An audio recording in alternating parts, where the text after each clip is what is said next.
So today's webinar is delivered by literally the one and only Graeme Cowan. Graeme has been an amazing supporter of NSCA Foundation, as well as a number of other associations and charity boards from that. So Graeme helps leads teams to be more caring, resilient and growth orientated. In his early career, he worked in senior leadership positions, and he has also led a cultural change business. In 2000, he went through a 5-year episode of depression that his psychiatrist described as the worst he's ever treated. He emerged from the crisis with a different view on how we can increase our resilience, mode, and performance. He has been described by the Australian Financial Review as a workplace resilient expert. He has also authored 4 books. If you have not read them, I highly recommend that you do. They are fantastic, as well as also helping starting the charity Are You OK in 2009. He is also a very active board member with that. It is my absolute pleasure to have him on board again. And for those who are interested, we do have a recording of one of his webinars in our member portal. So with great pleasure, I do hand it now over to Graeme. Lovely to join you, Kiri, and everyone here. I'm just showing my screen now, and I'll just say hello virtually as well. It is a pleasure to work with World Health Safety people over the years. I've had a huge amount to do. I have great respect for the work you do, and I know that you've been absolutely hammered in the last, 3 or 4 weeks. Much of the burden of what we do, how we do it, has fallen on your lap, and I know that it's just so rapidly changing. There's no set process we can roll out. I've been delivering webinars, and I'm finding I have to update some of the content every week because it is changing, and I'm sure that's the same for yourselves as well. So without further ado, we'll go forward, and I think you'd love this shot. I'm right at the bottom of the O in this, the HMAS Adelaide in Woolloomooloo, and a little way into the webinar, I'm going to explain where and how this came about. But we're really talking today about how to build resilient and remote teams. And it couldn't, of course, be more relevant with all of us, or most of us, working from home. I'm just trying to advance the slide. Oh, there we go. Oh, no. Better than that. Just advance the slide.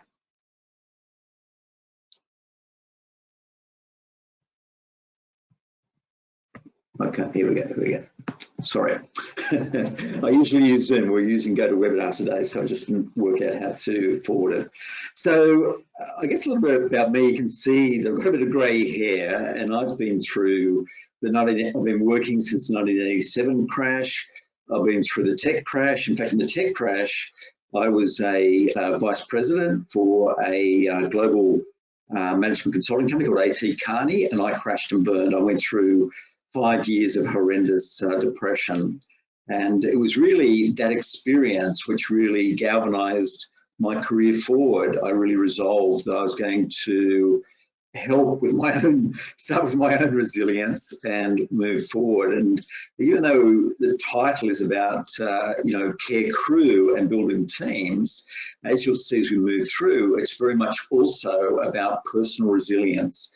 And if we want resilience and growth, and I think most people have sort of thrown growth out the window in the last 2 weeks. We're in survival mode, so resilience is important, but the core of resilience is self-care. And to get self-care right, resilience happens automatically almost. And to get resilience right, you're going to try new things, learn and move on. So, what I really want to emphasize is that care is important. And if there's one message I hope you take away from this, it's that self-care isn't selfish. So we're going to be moving through this agenda here today. What's stressing you out about COVID-19? Self-care, talking about crew care and scalable solutions, and hopefully you'll see how that builds. We are in extraordinary times, and I think that Lighthouse could be the average work health safety people, just beaten from all sides at the moment. Like it was, I delivered a presentation to about 160 general managers and HR managers on February 13 on building a mentally resilient workforce. And it was just so relevant then, but you know, February 13 seems like about 10 years ago. Like it's just, you know, in 2 weeks, it is just, the need is just ramped up even more. So I want to just talk it through really practical solutions that can make a difference. Now, I'm sure you've had lots and lots of contact with employees in your organisation. And these are some of the questions they may be saying or asking, but they might be unspoken ones. So, you know, it seems like, how do I work with distractions? You know, I know there's many young parents who are homeschooling kids and also trying to do work at home, massive distractions. How do I stay connected with my colleagues? You know, if I don't bump into them around the down the workplace. How do I avoid getting bored? You know, it's very, you know, a lot of people, well, some people are used to working at home quite regularly, but for others, it's a real change. It really is. So how do we avoid that? How do I avoid being lonely? You know, a lot of people live alone, and I can tell you, I know quite a few people that live by themselves, and they're normally very happy, but I guess it's just the extent of it. And finally, will I survive financially?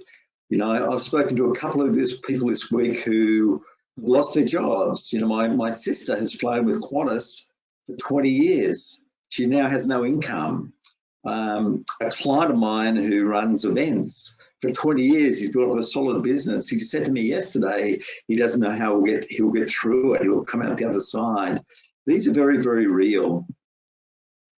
So what are you finding most stressful about the COVID-19 crisis? And it's interesting, I ran a webinar early this week, and I asked all the people who registered to answer that question. And it formed a word cloud, which I'll just show. And it really, I guess, identifies how a lot of us are feeling. As you can see, the big words there are uncertainty, isolation, unemployment, family. Media is an interesting one, and when I unpicked that, I found that what that meant was that people were stressed by these micro updates. You know, if you go to any of the news sites, the first 20 articles about COVID-19, it's just extraordinary. But you'll often find that the articles, even though they have a new heading, might have one word or one sentence that's changed in it. So there's just this constant bombardment. So I want to just really reflect on the implications of that and what we can do about it. And I want us to also just have us think about tools, practical tools. And I want to talk about the concept of a moodometer. When I went through my profound depression, you know, I saw a psychiatrist for really 5 years, and he'd always ask me to rate my mood. One day I asked him why, and he said, well, for one thing, it helps you to understand where you are. But then he said, I believe that you and everyone else should be able to learn how to manage their mood and maybe even master it. And I was a bit taken back by this. And I said, well, haven't I got a clinical illness? Aren't I, you know, profoundly depressed? And he said, yes, you do have a clinical illness. You have a predisposition to depression. You've had 5 episodes before, but I believe that you and everyone else should be learning how to manage your mood. And it was quite interesting. At the time, I was a bit upset and peeved, but it sowed a seed. And I actually discovered that Dr. Fisher was essentially right, because what Professor Sonia Lyubomirsky has shown in a book called The How of Happiness is that our mood is determined by 3 things. It's determined by our genetics, and that contributes 50%, 50, a huge chunk. Some people are just born more resilient than others. The second one is the events that happen in our lives, this is more like normal events, and that's normally 10% of our mood is influenced by that. I would say that COVID-19 is much more than a normal event, but just put it to the side. But I think the really optimistic element is that 40%, 40, is about our intentional actions, what we choose to do each day. Now, I think we all know that we're better people in the green zone when we're in the top third of the moodometer, more optimistic, resourceful, energetic, grateful. And it's incredibly expensive and slow and unproductive when we're in the red zone. Harvard Business Review research tells us that when we're in the green zone, we're 31% more productive, 37% more influential, 300% more creative. And I know I'm preaching to the converted here, and you try to convey this message all the time, but I want this to just really focus on you and your well-being, because I want you, my goal is that you choose just one ritual that you want to take out of this. And I want to take us through a process to help identify what you might choose. So this is you as a work health safety leader. And what you want to do is for yourself and for the organization is to create a culture of care. And it really involves three areas. There's self-care. And as I said, self-care isn't selfish. There's crew care, building up a supportive team around us. And finally, red zone care, knowing how to identify, ask, are you okay, and guide people to the help they need. Now, very important to have this culture of care, because if we get self-care and crew care right, we get growth. If we get crew care and red zone care right, we get resilience. And if we get red zone care and self-care right, we reduce risk. And these are all primary drivers of work health safety professionals doing all of these things, but particularly about reducing risk and building resilience. As I mentioned, I went through profound depression and wrote a series of books. This was my third book. It was published internationally, and you can see some of the people that I interviewed. And what I've found, in there is 10 stories of people who have bounced back from tough times. And these stories are very important for changing attitudes, behaviors, and cultures. And you would know that with your work in trying to change behaviors. If you have great stories that resonate, they influence much more than policy and procedures. The other thing I did with this particular book was I surveyed over 4,000 people to understand what worked best in helping them come back from adversity. And it's some of those insights that I want to share today as we move through this content.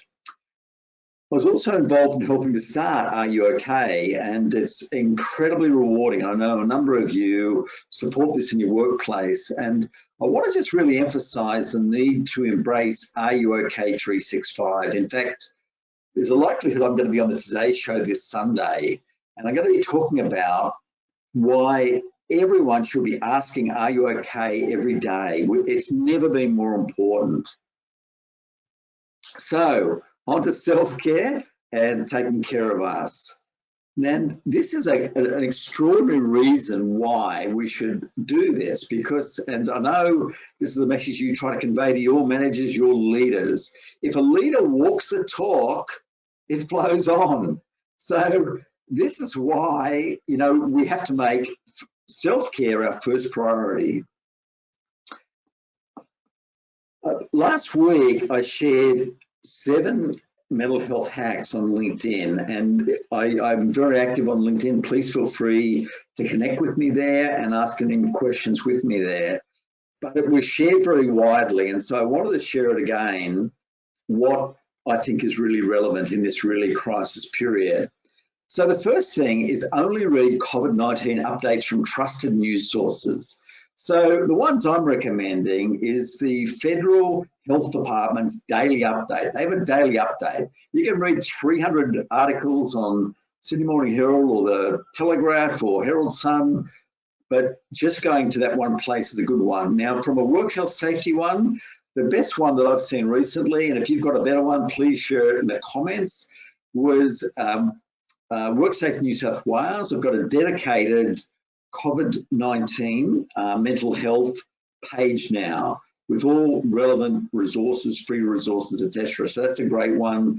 Safe Work Australia have also got quite a good one. The best one I've seen to date this week has been the Safe Work New South Wales one.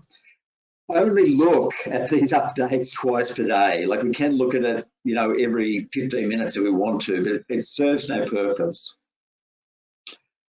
For those of us that aren't used to working at home, create a routine and stick to it. Decide on a start and stop time. Try and have your work at home like you do when you're in a physical office. And I've used this for a long time. I use an actual kitchen timer. I work in 45-minute chunks. I use a timer, a kitchen timer, because it has a tick, tick, tick. And while that's going, I really try and stay in the moment, really focus, working on stuff. When it goes up, I get up, walk around, stretch, get some fresh air, and for about 10 or 15 minutes, then re-engage for the next 45 minutes. If you know any of the work about productivity, this is a way that pulsing work is how we stay productive, and particularly in these very disruptive times.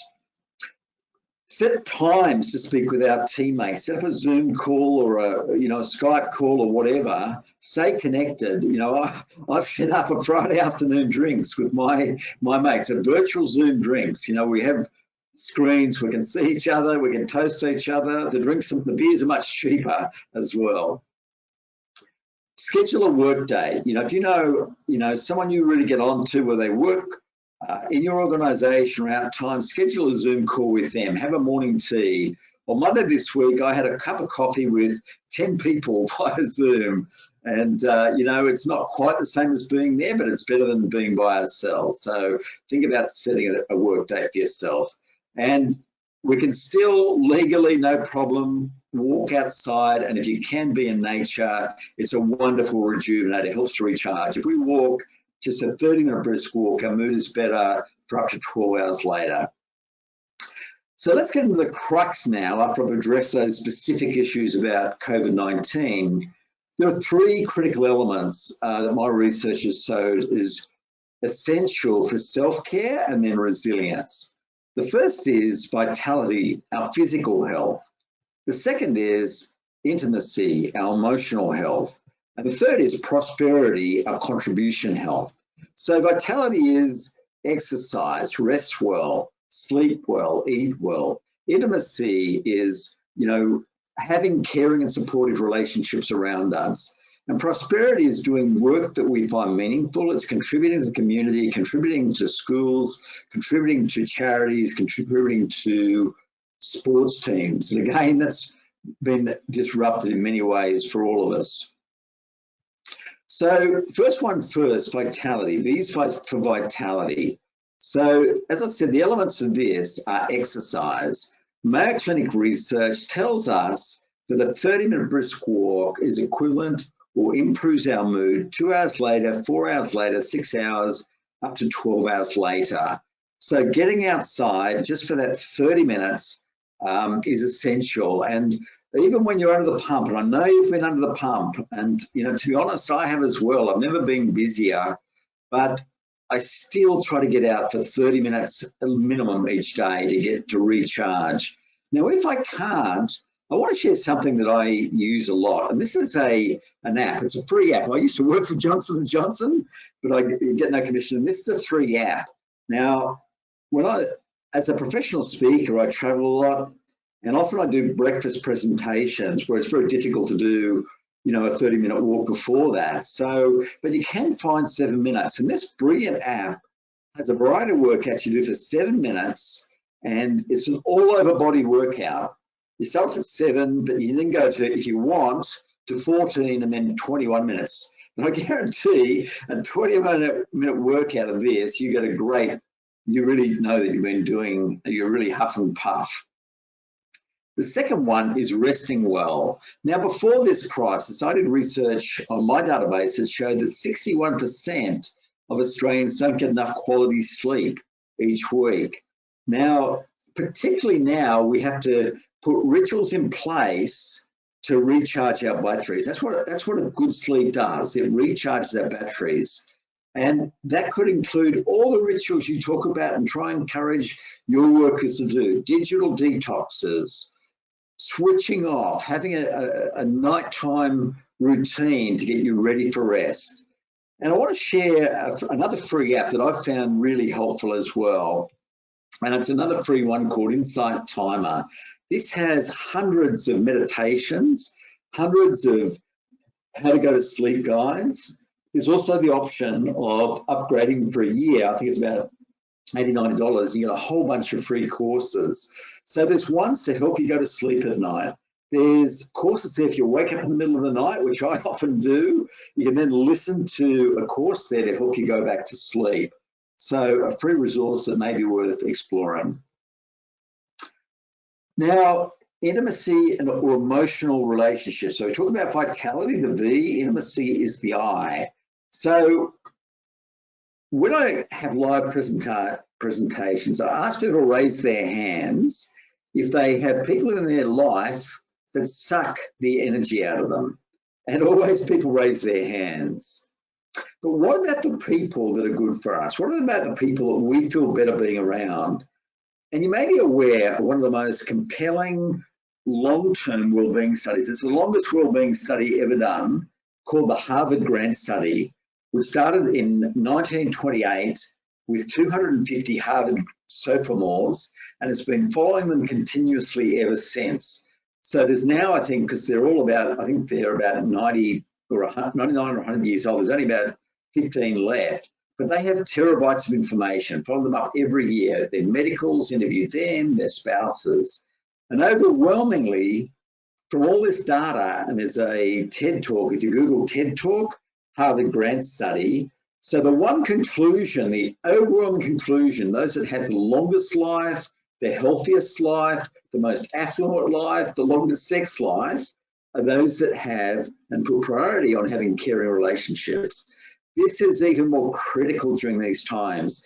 These are our scaffolding when things get tough. They can help support us when we're not feeling great about ourselves.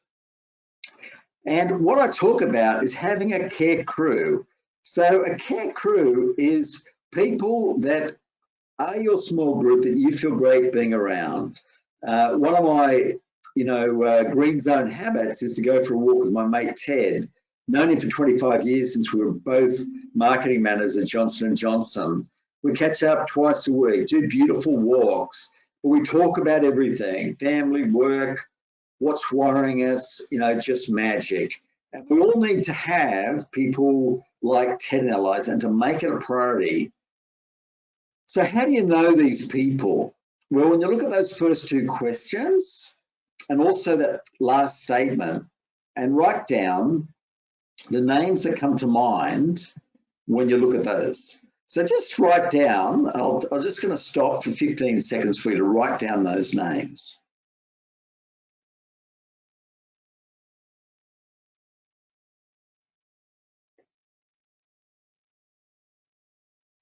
So my next question is, when you look at that list of names, these people that are incredibly important to you, are you seeing them enough? Are you seeing them enough? And I want to share in a moment a simple way that we can make sure that we see these people enough. I'll come to that in a moment. I want to move on now about prosperity, and I'm going to move through. So we're doing an overview of self-care, crew care, and red zone care. Now, normally I can speak for 45 minutes on each of these separately, and in the prosperity, I talk much more deeply about having a sense of purpose, being able to write the first draft of your purpose, and how important having a purpose is in disruptive times. My purpose is to help busy leaders build more caring and resilient teams who enjoy growing together. So when I go through the turmoil of the last 2 weeks, every morning I say, well, that's my purpose. What's the most productive thing I can do to move that along? So having that draft of your purpose is essential. But there's probably, in all this huge change and volatility, there's probably a really relevant thing for all of us to keep in mind. That is gratitude. Like, it's so easy to think about what we've lost. You know, we're all isolated. We're not seeing our friends in person. You know, we're stuck in our house a lot. But we really have a lot to be grateful here in Australia. 1.2 billion people in India are housebound. Most of them don't have indoor toilets. Most of them don't have running water.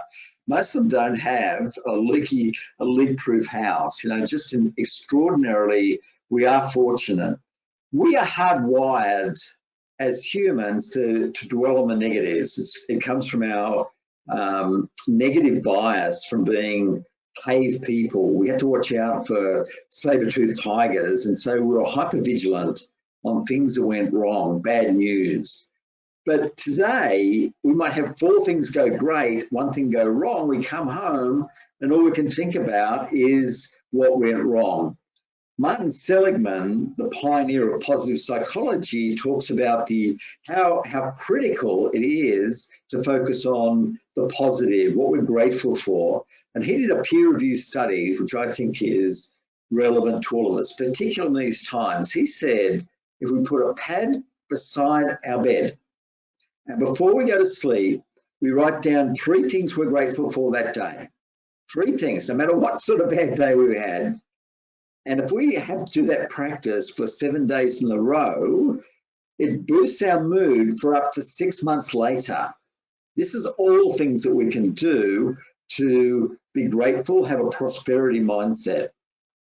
So these are 3 elements of self-care, VIP. And my message to you is that you need to act like a VIP. And that means you need to top up each of those glasses every single day. You can't let one run down. If you want to be robust, if you think of a stool, a 3-legged stool, one runs down, the stool falls over. And it's the same it is with our self-care and our resilience. I want to talk now about a practical tool to help assess your own level of well-being. And the first thing is, and you can access these tools at that URL at the bottom of your screen. So if this is of interest to you, just take a photo of it now so that you can access it later on. So the first thing is the Self-care Snapshot, which is on your screen now. As you can see, it's broken into the vitality, intimacy, and prosperity, and there are 5 questions in each area. So it adds up, you rate yourself out of 10, and I encourage you not to rate yourself 7. Rate yourself 6 or 8 for each of the categories if you think you're a 7 or whatever. And then you add up, and so each of those 3 elements is out of 50. That then tells you the emptiest cup. And so that should be your priority going forward for the next 90 days, choosing one ritual from that area. And the next thing is the Self-care VIP Weekly Planner. And I've been using this for 10 years since I bounced back from my crisis, my breakdown. And as you can see, I do it on a Sunday. I set aside 30 minutes on a Sunday, review the previous week if I've done it or not, and I plan things ahead in the vitality category, the intimacy category, the prosperity category. And I work out when and where I'm going to do each of those things. So for example, in intimacy, I have a list of probably 7 people that I would describe as my care crew. And I just think, well, who haven't I seen recently? And what I do is then reach out and set an appointment. It's a Zoom catch up now, but you know, in normal times, it might be catching up at a cafe or a beer after work or whatever. And so, yeah, and you can see the final element at the bottom is growth learning. What is the learning that I'm doing each week, which will keep me valid? Because if we don't learn, if we don't stay agile, we perish. You know, I love the saying by the founder of McDonald's, Ray Kroc, if you're green, you grow, you rot, you rot. So if we don't learn, we rot. So again, if you are interested in those free resources, that's the URL you get them from. And it's not big changes. This is a remarkable book which talks about if you want sustainable change, it's little things that make the difference, little changes that lead to remarkable results. This book is now in its 13th edition, and it talks about how people have recovered from really serious injuries, lost weight, recovered from bankruptcy by putting in place little rituals, but every day. Now, these rituals are so small that if you do it one day or not, it doesn't matter.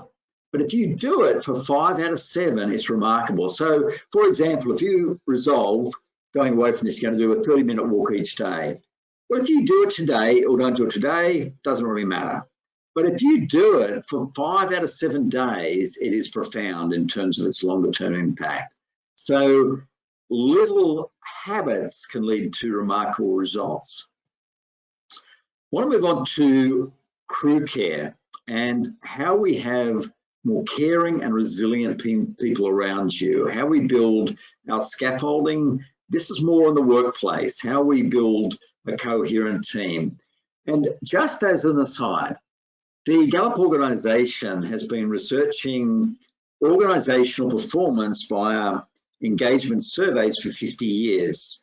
They have one question which best predicts whether an employee is engaged or not. Now, if they're engaged, it's discretionary effort. Now, that one statement is, my supervisor or someone at work seems to care about me as a person.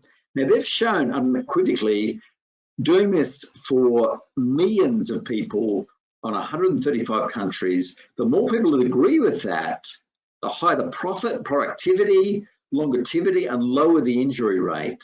And, you know, again, as work health safety professionals, I know you know that intuitively, but we need to convey this to our leaders and to show that this isn't nice to have. This is business as usual to outperform and outlast. Now, a very good friend of mine, that's Bernie on the left with the white cap on, we meet along with Alistair, the other guy in front, for a slow old man jog from Curl in Sydney's Northern Beaches to Shelley Beach every Sunday. Not so much now, we're meeting in a less populated place and there's only 2 of us going. But Bernie is an incredible entrepreneur, and at the moment he's running a business which I can hardly get my head around. He's building a cryptocurrency arbitrage system which requires having 10 remote developers in the Philippines, software developers. And the Philippines have been in lockdown since March 16, so they're much further into this crisis than we are. But Bernie has been following this practice for probably the last 6 months. So he did it before the crisis and into this. And he says that it's just gold now. And I'd like to propose that this is something you might like to incorporate in your life. He does this via Zoom. So what he has is a 10-minute stand-up Zoom meeting at 8:30 every morning. And it's just around 4 questions. Number 1 question, are you okay? You know, this is a lot of scary stuff. Are you okay? Is your family okay? Are you safe? Every person answers that. And it's a quick question, but if they don't answer that, they say they're not okay, they don't move beyond this question. And the whole group helps to address if there are any issues. Question 2 is, what did you get done yesterday? So this is a chance for little mini celebrations, you know, because we all need this. We need to think about what is the progress we're making despite all this turmoil. And if you're familiar with the work of Therese Umbelay, who wrote a book called The Progress Principle, for anyone in the information economy, making progress on meaningful work is the most motivating and creative thing we can do. So getting people to think about that is incredibly motivating and uplifting. The third element is, what is your number 1 goal for today? So this is about focus, it's about mindset. It's also, you know, helping people to really think about that and to agree on it with the group there. And then of course have the chance to then revisit the next day. And then the 4th element is, are there any impediments to you achieving this number 1 goal for today? And I'm going to talk about something which is very important in this mix in a moment. So the image that I started the presentation with was of the HMAS Adelaide, and I want to just talk about how in normal times the Navy launched Are You OK 365 brilliantly. So all of these people, all these sailors were about to go away for 3 months. Imagine that, going away from your loved ones for 3 months. And to launch it, they had 2 speakers, Gwen Chern on the left and Commodore Stephen Hughes on the right. Now, Gwen Chern is an Are You OK ambassador and tragically lost her husband to suicide. When she spoke, you could hear a pin drop because all these people were going away for 3 months. But she gave really practical tips about how they could better support each other. She gave practical tips about how they could stay connected with their loved ones back home, even though it was only via Skype. Then came Commodore Hughes, and Commodore Hughes oversees 19 ships and 4,700 personnel. So in Ron Burgundy from the Anchorman's narrative is kind of a big deal. And what he said was just brilliant. And, you know, I bet you would love to have a leader like Stephen Hughes in your organisation. You may, but unfortunately it's all too rare. What he said was that, you just heard from Gwen, we don't want to lose one single person to the Navy family, and that should be reason enough. But for those of you that haven't been touched by mental health, and I'll be amazed if there hasn't been one person that has, but those that haven't, I want you to remember this is also a capability issue. The Navy is nothing more than hundreds of great teams. And if one person is compromised, the whole team is compromised. Then he said, thirdly, this is also a risk mitigation strategy. And this is the language he used. I'm not saying it's right for you, but it was perfect for this audience. He said, we're in the risk mitigation business.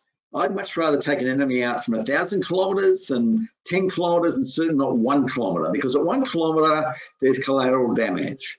And so it is with mental health. The earlier we get it, the earlier we turn it around. And then we went up after that presentation and had the 600 sailors form that big Are You OK on the deck that you saw at the start of the presentation. Brilliant ways on how to develop a culture of care, a mentally healthy culture. I've developed a building a mentally healthy culture checklist where I share examples like the Navy and other people. If you'd like to have a copy, please reach out via LinkedIn. I'll send you a PDF via LinkedIn of that document. The final part, and this comes down, remember the fourth question that Bernie asked was, is there any impediment? Well, I wanted to share now the secret to Google's best teams. They spent millions of dollars finding this out. And they identified that there was really 5 key ways or 5 key norms that their best team operated. Number 1 was psychological safety, and I'll come back to that.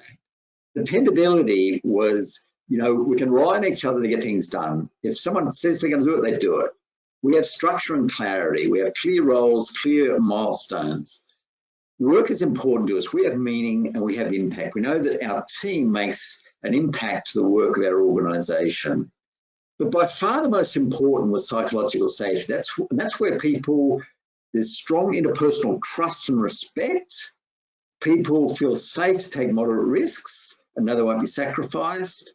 And they know that they can say if there's a big mistake and it won't work out, something won't work out. So remember Bernie's fourth question, are there any impediments to achieving what I have to do today? Well, if it's psychologically safe, you can say, well, yeah, actually it is, I want to do this, but the bloody server at work is not working properly. You know, it's with all this people at home, it's not working. So psychologically safe people build that up. Now, how we develop psychological safety, Google have found out the number 1 ritual that improves psychological safety is that for team meetings every week, people talk about a risk they've taken in the previous week, not a physical risk, an interpersonal risk. So that's the fastest way to improve psychological safety. And the leader needs to lead with that first risk. The leader also needs to be vulnerable and say, well, actually, I don't know what's going on. I don't know everything. And this is a poster which basically demonstrates what a team that prioritizes self-care, crew care, and red zone care. And that can be downloaded for free at that URL there at graemecowan.com So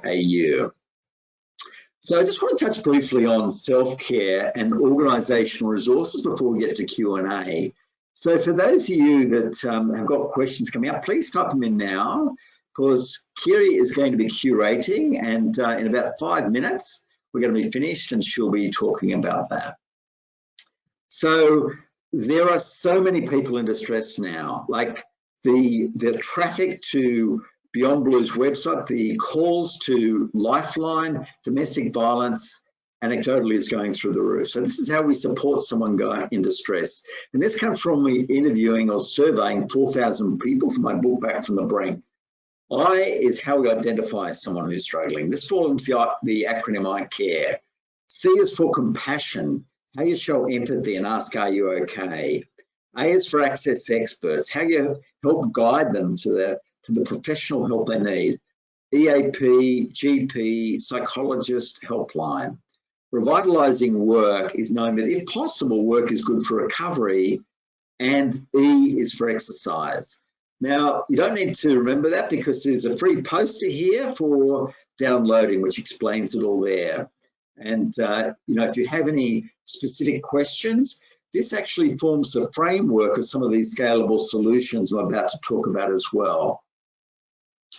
So these are the scalable solutions that could work right today. And of course, it's the webinar. Like I am doing company-specific webinars in many industries. I'm doing it for Macquarie University. I'm doing it for entrepreneurs groups. I'm doing it for transport companies, doing it for financial services companies. And what I can do is find out the specific stressors and that stuff in those sectors and deliver specific sectors. Now, we've had a fast track through all three in just 45 minutes, but for one government client, I'm doing a 45-minute on self-care, 45-minute on crew care, 45-minute on red zone care. So that could be an option that your organisation may want to explore. Secondly, I want to talk about e-learning. For 2 years now, I've thought about how can we scale what I do? How can we scale it?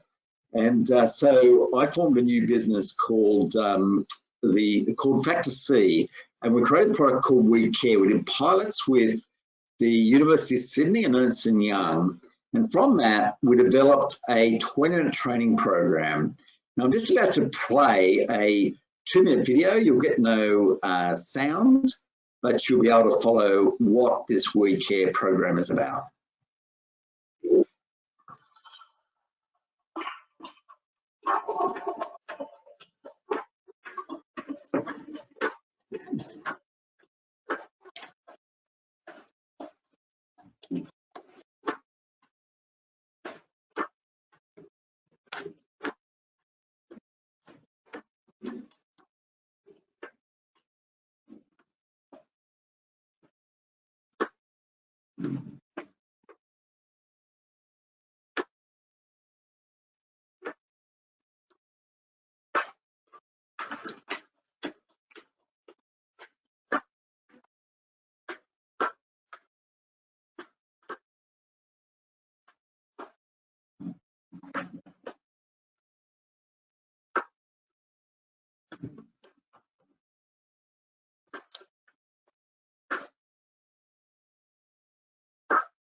So that is, I guess an overview, and the normal price of that for unlimited people in Australia and New Zealand is between $15,000 and $25,000 per annum. And we've just rolled it out with Volkswagen across their dealership network. We're in the process of rolling it out with other government departments and organisations.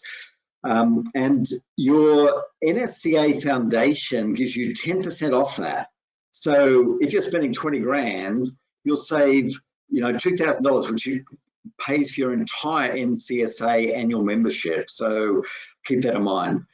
We are also just about to open up a portal, which will be ready in 2 weeks' time, which will allow you to buy just one license. So you can evaluate it yourself, see if you think it's valid to roll out to your organization. If you'd like to know anything more about that, you can download that pack where you'll find about webinars and e-learning, or reach out to me via LinkedIn if you have any questions or would like to explore it further. So, self-care is not selfish, crew care is essential, red zone care is the right thing to do. Be caring, be helpful, and go for the growth zone. Back to you, Kiri. Thank you, Graeme. As I mentioned at the start, this recording will be available to everyone on Monday, and we'll also put some of the links that Graeme has put into that in there as well. I do recommend reaching out. He does, as he said, post quite regularly on LinkedIn, and there's a number of good, helpful little tips and tricks that you can start implementing into it. So as we mentioned, we are into Q&A time, so please start posting some of your questions that you'd like to. We just had a couple of comments that you raised earlier about a couple of new trusted newsworthy sites. So Nadia has also recommended the government app. She said is quite useful as well for those who have downloaded or thinking of downloading it. There also is another timing technique called, I'm probably going to pronounce this incorrectly, but the Pomodoro Tech Timer. So if you went to tomato-timer.com, it's a free one. Again, it's similar to what you mentioned about putting the kitchen timer on for 45 minutes, but I think it's a bit slightly shorter time periods that people can work towards. So there's some additional resources that you could look into as well. Great ideas. Thanks for sharing that. They're fantastic. I've just written down the government app myself. So we've got the first question. So it's, hi Graeme, do you have more examples of the small daily routines you can recommend? Yeah, it's a great question. I've just recently read, and I think this is really good for our well-being. I've recently read the autobiography of Benjamin Franklin, or actually, to be honest, it's an audio book. I listened to it on my walk. And Benjamin Franklin used to ask himself at the start of each day, he got up at 5 a.m., he'd ask himself, what good am I going to do today? And so he would write down, brainstorm, and then he would choose 3. And he would work out, so these would be the good, whether it was for his family, his work, whatever, but 3 things in a day. He was realistic, but he was also resourceful. And he worked out exactly when during the day he was going to do it. So he blanked out those times when he was going to do that. Now, if you know anything about Benjamin Franklin, he was the most remarkable success. He covered so many spheres of life. So that would be a big tip, to work out at the start of the day what would be fantastic for you and good for the world for you to complete by the end of the day, and to work out, put in your diary, put it in steel, make an appointment to yourself and make that the focus. And And I also find that in the morning, and it depends whether you're morning or afternoon, I do all my hard cognitive work, hard thinking work, hard brain work in the morning. Like, I'm hopeless after about 3 o'clock in the afternoon. So I'd recommend, if you have hard thinking work to do, you do it in the morning. If you're a night person, do it at night. So there's just a couple of quick tips around structuring your day. Another question that's come through, it's kind of a follow-on from that one as well. It's on structuring your day when you have your team that is a lot of part-timers. Do you have any recommendations for how to kind of work with overlapping times? I'm not sure if they mean time zones, or was there any clarification on that? It just says part-time workers, so I'm going to Okay. assume that maybe it's just more local, and they instead of obviously having a dedicated full-time team, they're probably part-time. But if you want to pop in and clarify that, let me know. Yeah, no, I'll just answer it assuming it's yeah. So I work with lots of part-timers and contractors. I've got, you know, people in the Philippines, people in Australia, that help me as consultants, as contractors, etc., etc. And you know, we've used various tools. You know, we use Google Calendars to be able to see what everyone else is doing, be able to keep track of that. We have one regular meeting which works out for everyone's time zone. So, for example, in the Philippines, they're 3 hours behind. So we have our you know, daily meeting, usually around 10:30 sort of thing. They start early, but we start late. So I think having regular times when we can all get together, which works for everyone, is a way to do that. And that's the best that I can answer, just given the information I've had. Please jump on if that didn't answer your question. Next one we've got is how do you prevent an employee feeling like they're being micromanaged? Yeah. Well, if you remember Bernie's 4 questions during the day, you know, what's your #1 goal for today? And you have to report back the next day about whether you do that. Now, ideally, the person comes up with that #1 goal themselves. That's the perfect scenario. But as we know, not everyone is capable of managing their own time, their own priorities properly.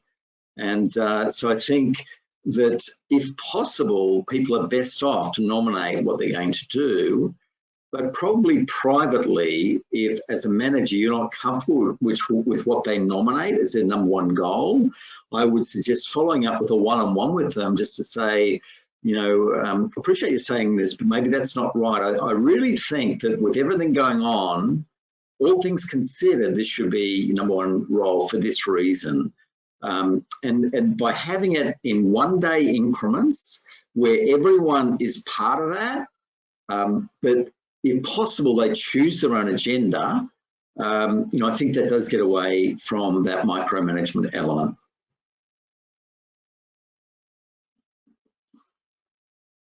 We've got another one that's come in.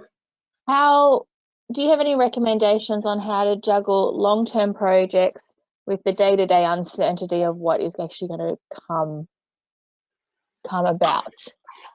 Yeah, I do. And as I said, I was chronically depressed for a long time, where I'd given up on the world. I really thought I'd never recover. And like I really just was catastrophizing the whole time. And what I found was key to my recovery was just purely thinking in 1-week increments and using that 1-week planner, which I shared with you. And so thinking, okay, I'm going to take after my physical health, my vitality, I'm going to look after my relationships, catch up with good people. But for this week, I'm only going to worry about what's ahead of me in this week. And the most important thing I can do, which is relevant as of today, would be to further this project. And then if that is the project you choose, when you start your day, you know, that is your #1 priority. So you schedule into your diary an hour and a half on that one project that you want to complete or progress that week. There's a wonderful book called Deep Work. I highly recommend it. And it talks about that's how you make progress. You have to carve out, he recommends actually 3 hours, you know, to really make progress. But even 2, if you have, you know, 2 45-minute solid breaks with a 15-minute break in the middle, that you'll get remarkable progress. And Kiri, I see we're coming up to 2 o'clock, and I know we have to close, but I just want to say, if you are happy to keep going, some people will have to go away, but I am happy to keep going with the questions if there are people that still want it. If there's not, you know, we can just close it, whatever. I'm in your hands. Yep, no problem. We'll keep going until there's no more questions, because I do think obviously in this particular time, you know, you're a great resource to use until you lose your voice, basically, for this. We do have We have a lovely comment that's come in as well as like, oh, I love your work, by the way, Graeme. So thank you very much. Thank you.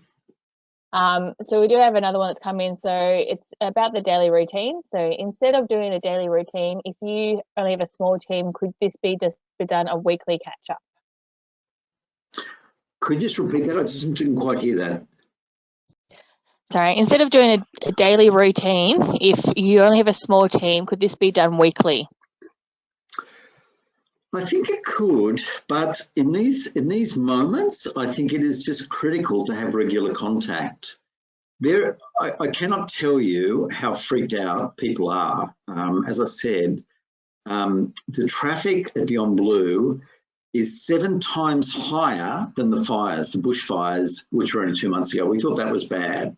And so for the extroverts out there who are working at home, they are yearning for that. But even for the introverts, a short, regular meeting, I think, is more important during these times. And it's about connection. You know, as leaders, we need to be continually ask ourselves these 3 questions every day. Is my team connected? Does my team have a shared future? And do we feel safe? We should be asking about how we try and improve connection, how we improve shared future, and how we improve psychological safety every single day. That's our job as a leader, in my view. Lovely. The next question we've got is, can you elaborate a bit on red zone care?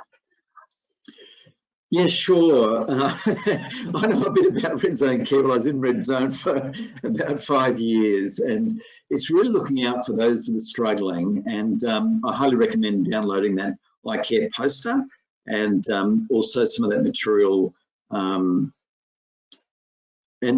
so what it is about people that are prone to depression, people that are prone to anxiety, people that are prone to addiction. And that, by the way, is 3 out of 12 people. If you have a team of 12, 3 are prone to that. And I would suggest that that number is going higher at the moment. So it's 1 in 4, and I would suggest it's going higher at the moment, because I've had so many people contact me in the last week saying, look, I did have my depression under control, but with all this stuff going on, I feel it coming back. So as work health safety professionals, don't underestimate this. Now, just also remember, if you haven't seen the CSIRO's report on the greatest mega risks happening in work health safety, they've identified that rising work stress and mental health issues is one of the top 6 mega trends for the next 20 years. And that was before COVID-19 even happened. That was before the greatest change that's happened in our lifetime has occurred. So this should be, you know, we need as work health safety people, we need to get this on the CEO's agenda, the leadership team's agenda, because if we don't, organizations, teams will really, really struggle. It's already happening. So this, in my opinion, is our number 1 priority as work health safety professionals right now.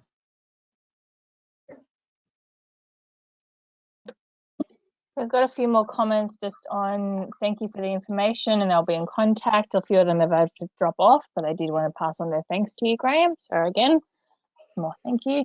I've got a comment and a question, so bear with me while I get through this one. So sometimes the biggest obstacle is to get staff to access their EAP support, especially males.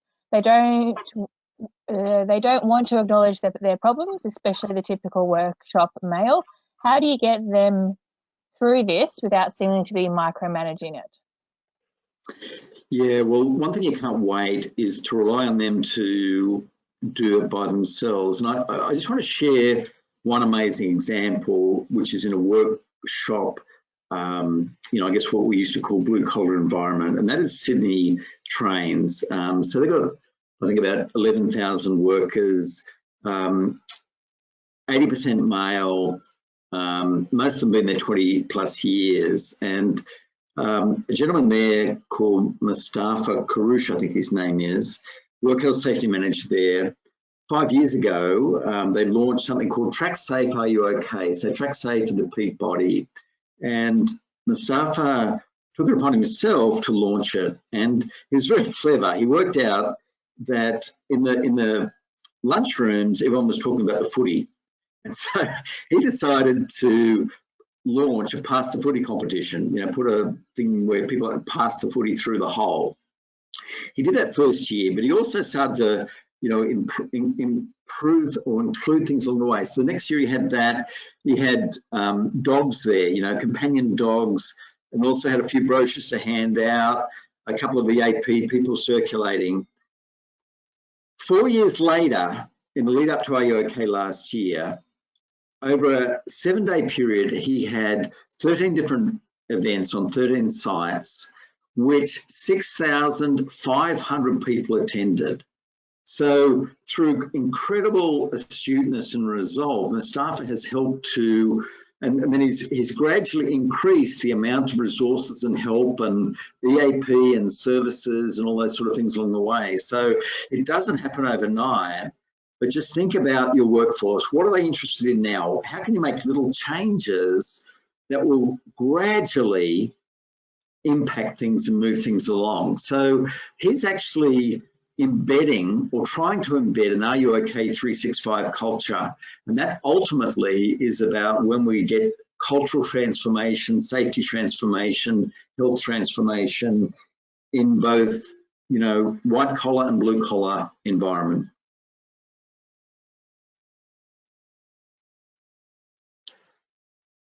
So next one is, as Graeme said, following a start and end time when working from home, but there is another option because end times sometimes don't work for some people, especially when there's a lot of work to be, there's a lot of work to be on top of and you want to remain a top performer. So I think that's more of a comment saying that I feel that the comment was coming across as saying that maybe a hard start and end time is not working and they want to continue working throughout that. From what you've said, I don't think that's something that you would be recommending for people to be doing. It's I would like to think it's the default, but I 100% agree with that comment because honestly, I've been slammed the last 2 weeks as well. I've been up since 4 a.m. every morning this week. So I'm not even taking my own medicine this week, but it's not sustainable. Like, I am so glad it's the weekend tomorrow. I really seriously need to recharge. And I hope that things do get back to normal. But, because of the flux that's going on, all of us in work health safety are doing things. So believe me, I understand that sometimes you can't stick to those rules, but I think we should try if possible. That's what we should be aiming towards, and hopefully we will get away from this crisis and be able to do that. It is also really easy to always just pop in and check your laptop when it is just, at either, your home office, your lounge room, or in your bedroom from that aspect of it. So I can completely understand that the shut-off times don't always necessarily work.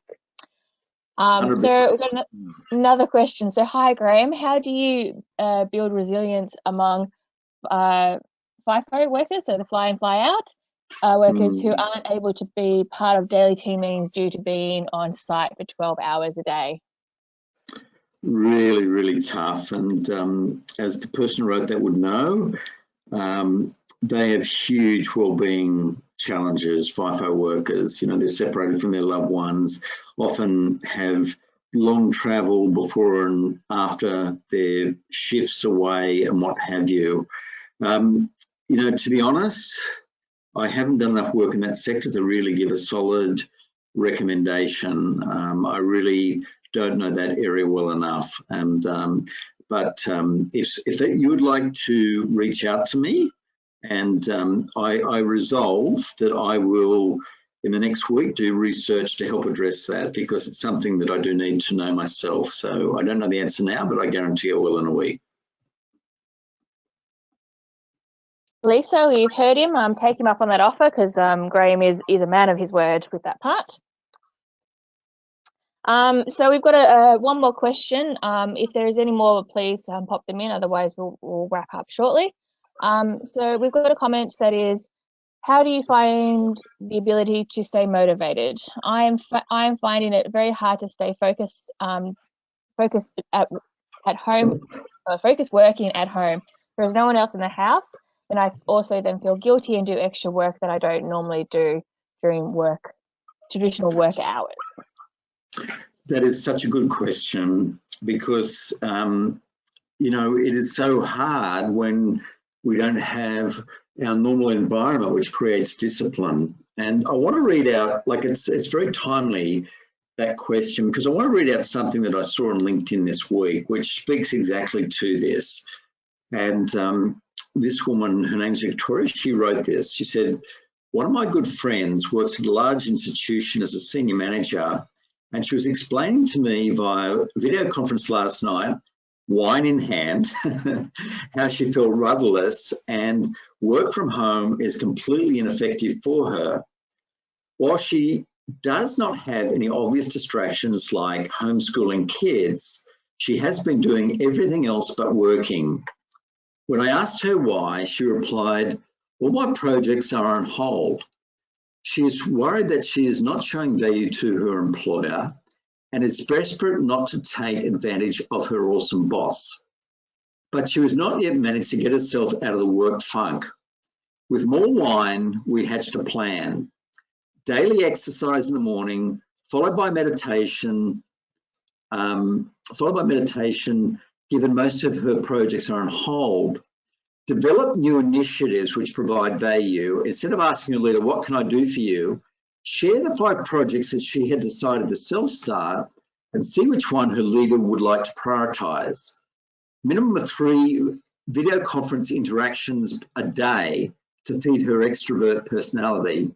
Communicate up and down the chain each day with a wrap-up email on progress, which would include motivational, helpful content.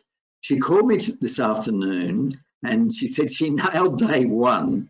So I think that's a really, really fantastic insight. So reach out to a colleague and, you know, just explain that idea that you are finding it difficult. Work with each other to come up with one thing you could start on, just one thing, and then set a timer for 20 minutes. Start with 20 minutes, the Pomodoro technique, which we heard about before, and just work on that one thing you identify with your friend for 20 minutes, because starting is the hardest. Starting is 50% of getting it done. So that would be my recommendation on how to get out of what this lady described as work funk by working at home. Lovely. I love that idea, work funk. I think that does bring us to the end, Graeme, because there seems to be no more questions. We just got a lot of thank yous coming through, which I will share with you offline as well. A number of people have already taken a number of little things that they can start putting into it. I just want to reiterate, obviously, the thanks that are coming in from our attendees, to you, Graeme, and for everyone else to making themselves available during this time. We really do appreciate it. As I have mentioned, obviously, this recording as well as the links will be made available to everyone on Monday. Have a great weekend. Please do stay safe and look out for not only for yourself, for your colleagues and your family and friends.